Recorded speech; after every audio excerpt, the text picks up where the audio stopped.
Hello guys, it's been a while since I last made a video. I normally don't make talking videos like this, but I think since my birthday is going to be tomorrow, I might as well do something special. This video is, as you see in the title, it's basically 16 things that I learned in 16 years. I saw this idea from other YouTubers. I find it really meaningful to look back at what you've learned so far. Right now I'm in Tagaytay. It's actually been raining the whole day, so here we are. It's 5 p.m. right now, and you can see from the view that it is incredibly gloomy. You're supposed to see the volcano through the angle, but you can't because of all the clouds, and it's raining really hard. But this room has really good soundproofing, and yeah, so let's get started. So my first point is God's timing over my timing. As someone who has a hard time being patient, especially when you're praying for something or believing for something, sometimes it's hard to trust in God's timing. I realized that waiting on God's timing and His plan is so much better than what I think it to be and what I want it to be. I remember the story of Abraham and his wife Sarah. They had to wait for so many years before God fulfilled His promise to them with Isaac. Also, it's hard seeing other people get the breakthrough or the miracle or the thing that you've been praying for, and then you yourself is not getting it yet. At the end of the day, His plan is so much better than our plan. Number 2, my next point is don't grow up too fast. Enjoy your youth. I think this is mostly for people my age or whoever is watching this. I think my main worry is that we're growing up too fast, especially with all those social media nowadays. We tend to want to act older than we are or look older than we are. But I realized that we have so much time ahead of us that it's still okay to goof off and be silly and have fun with friends and do the things that you wanted to do. Don't be stupid, of course. That's not my point. I'm just saying you don't have to always pressure yourself to act more mature or older than you are. I've always been called mature for my age, and it's not necessarily a bad thing. I'm just saying don't forget that you still should enjoy your childhood while you have it left. So number 3, my next point is honor your parents, and I think it's such a very, very, very important lesson that I've learned over the years. It's important that all children, no matter where you're from, who you are, you should honor your parents. Ephesians 6:1-3 says, "Children, obey your parents in the Lord, for it is right. Honor your father and mother, which is the first commandment with a promise, so that it may go well with you and that you may enjoy long life on earth." I love my parents so much, and even though they aren't necessarily perfect, I believe it's important that all children love their parents, even if it's sometimes hard, even if you disagree. I understand that they're human and I am human, and we're all imperfect. We make mistakes, but we must give grace to each other and forgive one another and continue to honor them and love them and respect them as well, of course. My 4th point is to live in the moment. Nowadays, we live in a world where social media is the norm. We take lots of photos, videos, we post. We lose sight of the actual experience if we're always focused on taking pictures and videos. As someone who is very sentimental and enjoys documenting things, it can be sometimes hard. I know for me, the reason I like documenting things is sometimes I'm afraid to lose the memory or the moment without actually capturing it.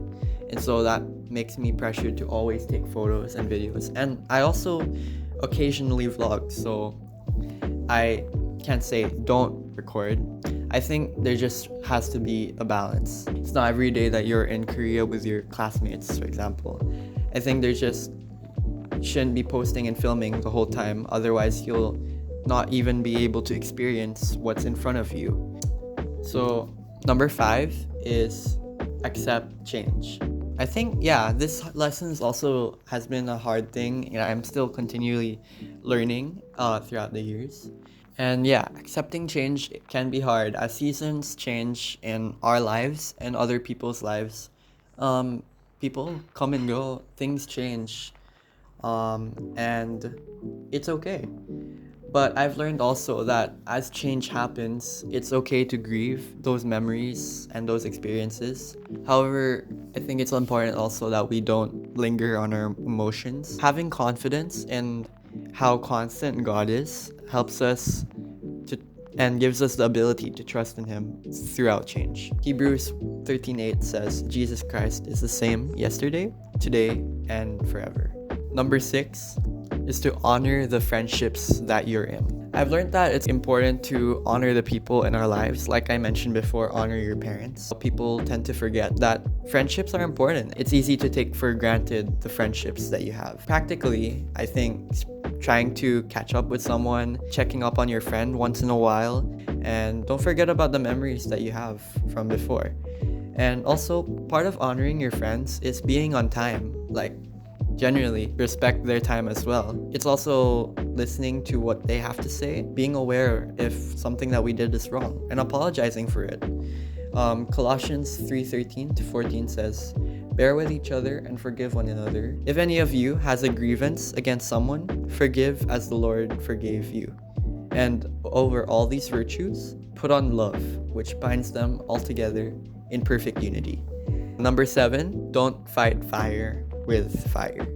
And I've learned over the years that if you have someone that's talking bad about you or has hurt you, it's important to be the bigger person and act maturely by not responding the same way as the person hurting you did, because you'd be just as bad. Matthew 5:39 says, but I tell you, do not resist an evil person. If anyone slaps you on the right cheek, turn to them the other cheek also. I think we as Christians, though imperfect, have to remember that we must also be setting a good example and being a good representation of Christ. I don't think that you should just stand there and do nothing. I think fighting for what is right is important. We just need to be kind and be understanding and be gracious as well to those that hurt you. And this also leads to my next point, which is forgive people even if you don't think they deserve it. It's important for us to forgive just as Christ forgave us. Romans 5:8 says, but God demonstrates His own love for us with this. While we were still sinners, Christ died for us. This shows the greatness and the magnitude of the love that Christ gave us. And this also means that we should love and forgive people even if we don't think they deserve it. Because in reality, none of us deserve anything, because we're all sinners and we're all imperfect. And I also think though practically that you can still forgive without having to be friends again. Like, you don't necessarily have to be buddies again. You can still set boundaries, but forgiveness is also for yourself so that you don't get bitter and end up leading into sin from that. Our priority should be to please God, not man. You don't have to be cool or relatable in order to make friends. There are people out there who love you for you. I think what matters is, as long as you're honoring and praising God in whatever you do, it's okay. And you shouldn't have to try to fit in with the crowd. Romans 12:2 says, do not conform to the pattern of this world, but be transformed by the renewing of your mind. Then you will be able to test and approve what God's will is, His good, pleasing, and perfect will. Number 9, acknowledge your own faults, but don't be too hard on yourself either. I think being self-aware is important, not just for yourself, but also for others. And we shouldn't act like we haven't done anything wrong in our lives. It also helps you be humble that, hey, I make mistakes. However, though we can accept what we did was wrong, we must also forgive ourselves as well. And we must accept that it's okay to make mistakes. I think what's beautiful about God's grace is that His mercies are new every morning. And even if you make a mistake again, He'll still forgive you, no matter how many mistakes you make. Okay, number 10, I think I really want to emphasize this, but don't be afraid to show your love for God. I've noticed also with people my age who are Christian also, that sometimes it's kind of easy to be shy, to show your faith and to be expressive especially with worship. And it's also scary if no one else around you is doing it. I understand it's scary. However, I think it's also important that we must be the light in other people's lives. My mom used to say this a lot, but be the thermostat, not the thermometer in your community and wherever you are. But I think God deserves all our utmost praise.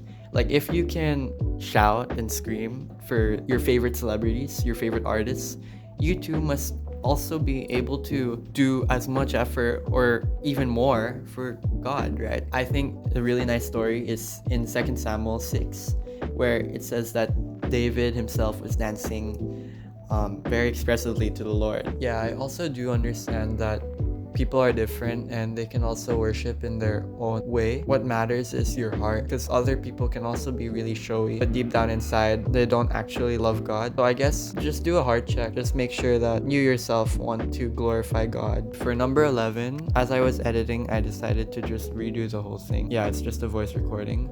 So number 11 is your achievements don't define you. I think this lesson has been a really important lesson for me, because I would constantly compare myself and try to strive hard just so that I could achieve a lot of things. And sometimes I would end up burning myself out. But I also realized that we shouldn't base our identity on our skills and our talent and what we've done, because that's unhealthy. I think what's important is that we should let God define us. I do think that striving hard and setting goals and working hard is still okay. I think make sure that it isn't to the point where it's unhealthy and you end up stressing over it. Number 12, I think it's sort of related to my first point about God's timing, to take things one day at a time, and that we cannot control the future. Someone who loves planning, it's hard. You want to know what's going to happen in the future. Though we can make so many plans, it's really up to God's will at the end of the day. Proverbs 19:21 says, "Many are the plans in a person's heart, but it is the Lord's purpose that prevails." So I think setting that mindset can also help you be less disappointed in different circumstances when trying to take things a day at a time. You should also shouldn't be worrying too much about the future. Matthew 6:34 says, Therefore do not worry about tomorrow, for tomorrow will worry about itself. Each day has enough trouble of its own." And yeah, it's true. We should sometimes just let go and just rely on God and trust that and what He has in store for us is good. Number 13, actions speak louder than words. This is the title of the song that I really love from this musical called Tick Tick Boom. I think it's really true. Saying something and actually doing something are two different things. And like I said before, we must also be the good example of Christ. What we say, we must also do. We shouldn't be a hypocrite. We must live out what we say. Number 14, prayer is so important. I think the best way to get closer with God is to continually pray, because praying is just talking to Him. It's not some special words you have to always say. The best way to get closer to Him is constantly conversing with Him and also reading with His Word. I've seen the power of prayer in my life and other people's lives, so I highly encourage you guys to pray and spend time with God. Number 15 is don't dwell on the past. This is also hard. Sometimes it's sad when you see that those memories or those things won't happen again. It's important that as much as we can be sad, we shouldn't dwell on the past, because God has so much in store for us. Isaiah 43:18-19 saying that, "Forget the former things, don't dwell on the past. See, I'm doing a new thing. Now it springs up. Do you not perceive it?" And yeah, God is constantly moving and doing something new. And so as seasons change, we have to move on and do what God wants for us in this new season. And then also, if it's in the context of hurts or our bitterness or even sin, don't dwell on it. You have to move on. You have to move forward. Don't look back. Finally, my last point, number 16, is we must always be grateful. Gratitude is so important in our lives. I think it's easy for us to compare ourselves, and it's easy, especially with social media and everything. The things that you post online are all highlights. You don't know how other people are actually living their life. And we must be content with what God has given us and the position that God has placed us in. And this also helps us be happy and rejoice with other people's wins. Gratitude is so important because it changes our perspective. Rather than looking at what we don't have, we look at what God has already given us and to thank Him for what He's done in our lives. All of the things that we have aren't ours, they're God's. And yeah, that's a long video, but thank you for listening to me. Also, I have so much to learn. Like, I'm not a professional or whatever. I still have so much more to learn. But I think that learning and understanding these things really helped me.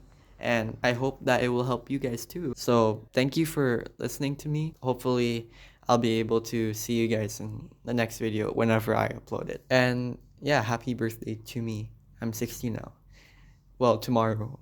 But by the time that this video is uploaded, I will be 16. But yeah. Yeah. Bye.